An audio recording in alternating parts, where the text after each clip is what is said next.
Welcome to my personal favorite upper body series. Set 5 to 10 1-minute interval timers depending on how much upper body you want. Start with the cross bench pullover. I suggest starting with around 12.5% of your weight, and over the course of dense strength working up to as much as 25% of your weight. But you could start as light as you need to.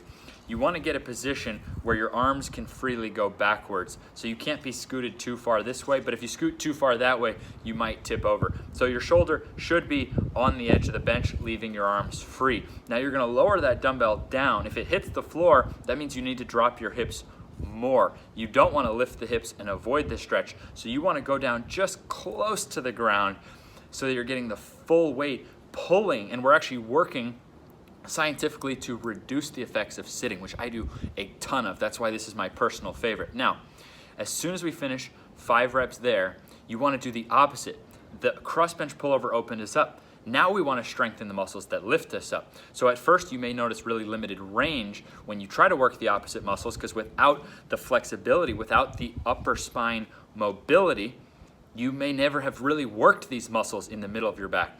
These are called the trap 3. These are your traps, you know, the muscles up here. They're shaped like a trapezoid, and they have 3 rows. So you may think you feel this in your lower back. You're probably feeling the connection of those lower traps into your lower back muscles. So I suggest starting here with just your body weight, about a 45-degree angle, and you're gonna do 5 reps, trying to count to 5. Maybe it'll really end up 3 or 4 seconds when you're like 1, 2, 3, 4. So you don't have to hold a strict timer on yourself on those 5 seconds, but you're getting a 5 count in your head every rep, trying to get, without letting your elbows bend at all, trying to get those hands as high as you can in the air.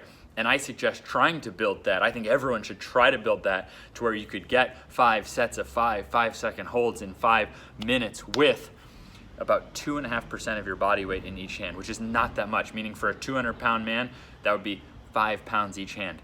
Way tougher than it sounds. My personal favorite upper body series, scientifically reducing the effects of sitting, reducing chances of shoulder surgery, reducing chances of neck pain. I've put those studies in the description of this video so you can look at them.